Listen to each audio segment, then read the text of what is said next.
ভাবছেন ফুলকপি একটা সাধারণ সবজি, কিন্তু জানেন কি এই ছোট সবজির ভিতরে লুকিয়ে আছে অসাধারণ পুষ্টিগুণ। আজকের ভিডিওতে জানবেন ফুলকপির উপকারিতা, গুণাগুণ, কার্যকারিতা এবং ক্ষতিকারক দিক। চলুন তাহলে শুরু করি আজকের ভিডিও।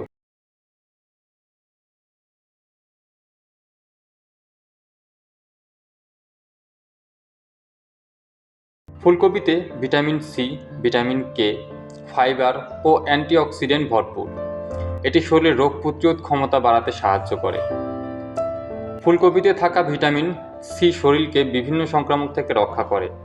ফাইবার সমৃদ্ধ হওয়ায় এটি হজমে সহায়তা করে এবং কোষ্ঠকাঠিন্য দূর করে। অ্যান্টিঅক্সিডেন্ট হার্টের স্বাস্থ্য ভালো রাখতে সাহায্য করে।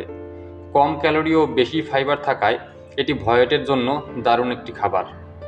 নিয়মিত ফুলকপি খেলে শরীরের টক্সিন বের হতে সাহায্য করে, ত্বক ভালো রাখে এবং শরীর থাকে ফিট ও সুস্থ। অতিরিক্ত ফুলকপি খেলে অনেকের পেটে গ্যাস বা ফাঁপা ভাব হতে পারে। যাদের থাইরয়েড সমস্যা আছে তাদের বেশি ফুলকপি না খাওয়াই ভালো। কিছু মানুষের ক্ষেত্রে এটি অ্যালার্জির কারণও হতে পারে। ফুলকপি একটি অত্যন্ত পুষ্টিকর সবজি, যাতে পরিমিত পরিমাণে খাওয়াই সবথেকে ভালো।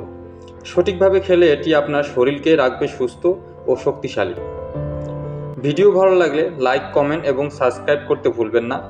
এমন আরও তথ্যবহুল ভিডিও পেতে আমাদের সাথেই থাকুন।